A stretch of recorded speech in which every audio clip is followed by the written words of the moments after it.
Coucou. Alors voilà, on se retrouve pour ma deuxième vidéo vélo taf. Donc je pars de la gare de Bois-Colombes dans le 92 et je vais arriver dans le 75 017 à Courcelles. C'est à côté du métro si jamais ça intéresse du monde. Alors je vais principalement parler dans cette vidéo du Véligo.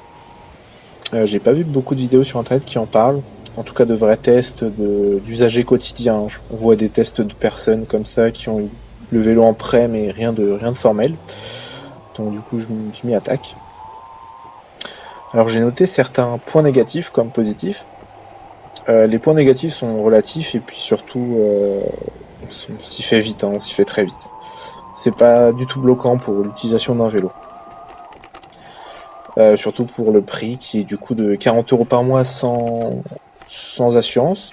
Mais je vous conseille quand même de prendre l'assurance un peu haute qui est à 7 € par mois en plus, donc ça fait 47 € environ l'assurance et donc la location du vélo.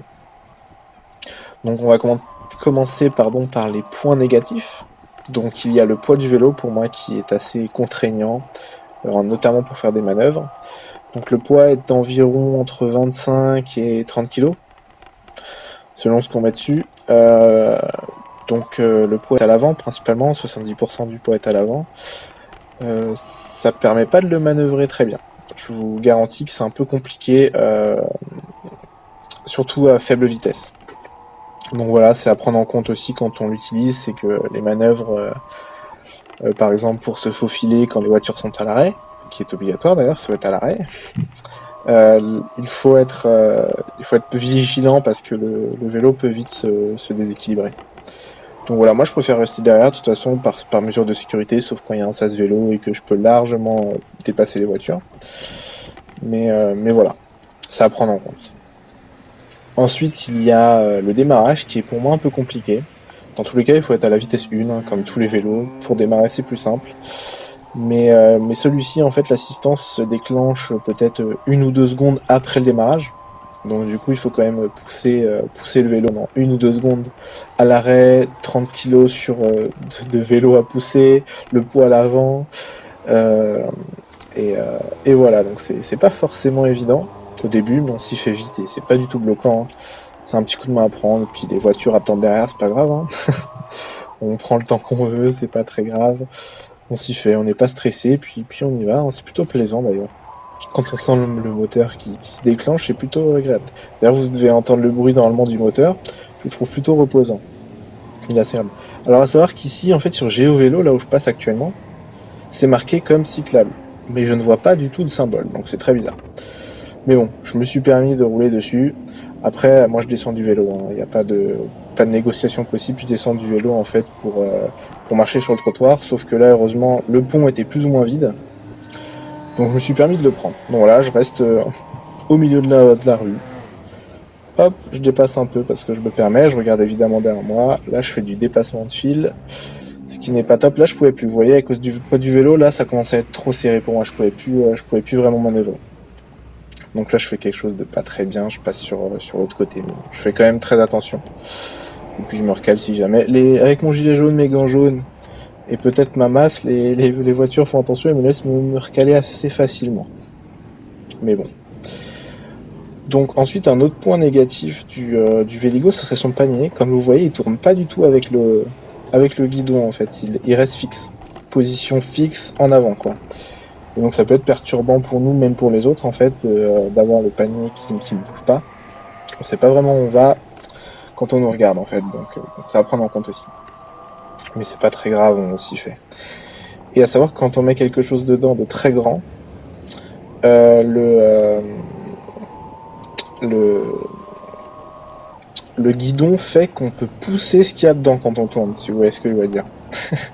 Comme le panier tourne pas, ce qu'il y a dedans non plus, et du coup on peut le pousser si on tourne vraiment trop sec. Faut prendre en compte, mais en général on s'en sert pas vraiment du panier. Et ensuite en point fort, j'ai la solidité.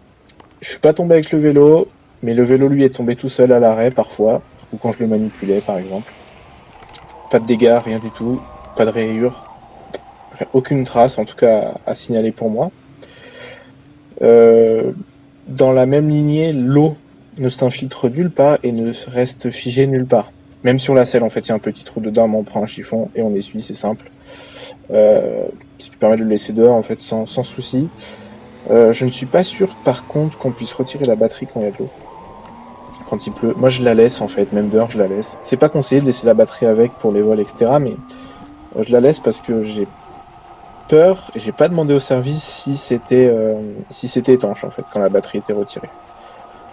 Donc voilà, je le laisse pour l'instant et puis je croise les doigts, pas qu'elle se fasse voler. De toute façon, j'ai l'assurance. À savoir pour la sécurité, pour l'assurance, il y a 2 verrous, donc un qui bloque la roue arrière et une chaîne. Donc voilà, c'est très simple, la chaîne est liée au vélo, donc on peut pas la détacher. Voilà, on peut pas rouler sans qu'elle soit attachée non plus. Donc c'est plutôt sécuritaire, je trouve, pour l'attacher à un poteau, aux escaliers d'un métro comme je le fais. C'est assez pratique, je trouve. Par contre, la roue avant, du coup, n'est pas du tout sécurisée, mais bon. Bonne chance pour la démonter, celle-ci. Donc en autre point fort, il y a les lumières. J'en ai déjà parlé dans la précédente vidéo, mais là, vous la voyez aussi au sol, normalement, un petit peu. Bon, la qualité de YouTube fait qu'on ne le verra pas forcément, mais la lumière est très forte, même en plein jour comme là. En jour d'hiver, on la voit très forte quand même, surtout en nuit. Alors là, ça éclaire, ça éclaire comme une moto en fait. C'est vraiment très puissant. Donc on nous voit, elle s'allume quoi qu'il arrive. On ne peut pas l'éteindre manuellement ou l'allumer manuellement. Elle s'allume dès qu'on allume le moteur du Véligo. Donc voilà, pareil pour l'arrière, c'est une lumière rouge fixe qui ne clignote pas du coup et qui est assez forte aussi. Donc on est très visible bien sur ce vélo, c'est assez important, je trouve que c'est un bon point fort pour le vélo. Contrairement à plein de vélos que je vois passer qui n'ont pas forcément de bonne lumière, le Véligo fait très bien le travail. Voilà, donc en parlant du Véligo, je pense que j'ai fait le tour. Après, si vous avez des questions, n'hésitez pas à les marquer. De toute façon, j'essaie d'y répondre avec mon expérience. Donc voilà, il faut savoir aussi qu'avec le Véligo, on peut prendre des options supplémentaires, si je peux dire. Moi, j'ai pris une batterie supplémentaire pour en avoir une au travail et une chez moi. Malgré qu'au final, j'en avais pas besoin, mais je ne me voyais pas me balader avec tout le temps, en fait. Je préfère qu'elle soit à un endroit fixe.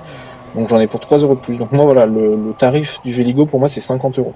À savoir que le prix peut être remboursé de 50% pardon, par l'entreprise dans laquelle vous travaillez, comme le Pass Navigo. Comme c'est un service public, c'est remboursable. Donc ça peut amener votre prix de location à 25 € ou même à 20, ça dépend s'ils prennent les options en plus dans le remboursement, je ne sais pas. Donc la petite sas vélo, je me glisse. Le vélo qui passe au rouge, c'est pas bien, mais bon, tant pis pour lui. Moi je reste sécurisé. Donc la petite voie de bus, là c'était un taxi je crois, donc il a le droit. Là, à savoir que nous, pour ce rond-point là, qui est à la place Pereire, ça nous permet on peut quand même y aller en fait, malgré que il y a toujours un laisser-passer les cyclistes, donc c'est plutôt cool, on peut y aller quand il n'y a pas de voiture. Voilà. D'ailleurs, en parlant de ça, j'avais une petite idée en tête, ça serait de publier régulièrement les vidéos de ce trajet-là, pour voir qu'au final, il se passe pas vraiment, c'est pas tout ce qu'on voit c'est pas que du négatif en fait le vélo. Ouais, là j'ai ce trajet régulièrement, j'ai pas trop de problèmes. Hein. Alors j'ai peut-être de la chance, ou peut-être que je m'énerve pas, peut-être que ça devrait m'agacer, mais c'est pas le cas du tout. En fait, je fais attention. Si les autres font pas attention, tant pis, moi je le ferai. Donc voilà, c'est ma vie qui est en jeu, donc je fais très attention. J'essaie de rouler assez propre, malgré que des fois ça peut m'arriver de prendre des mauvaises décisions, mais bon, comme tout le monde, faut les assumer après, c'est tout. Hein. Donc voilà, moi j'aimerais publier au moins une fois tous les 2-3 jours en fait une vidéo du trajet, aller ou retour sur ce trajet-là pour qu'on voit qu'en fait malgré tout le trajet, que ce soit le trajet complet comme ça, malgré le trajet qu'on a, il n'y a pas que des points négatifs, voire pas du tout en fait. J'ai eu qu'un problème avec une personne qui courait sur une piste cyclable qui m'a vu mais qui s'est pas décalé, ça a dû être à moi de le faire, mais bon. Voilà, c'est le seul problème que j'ai eu en un mois et demi de vélo taf. Donc là voilà, on arrive à la rue Courcelles. Donc ma vidéo se termine là. Je vais essayer d'en publier une prochainement dans cette semaine-là pour voilà, lumière différente, jours différents. Je vais peut-être gagner un peu de soleil, ce serait cool. Ou de lumière, peut-être dans le noir, peut-être le soir. Ça pourrait être sympa. Le soir, il n'y a pas de voiture, c'est un peu moins intéressant d'être en vélo parce que les voitures roulent très fort et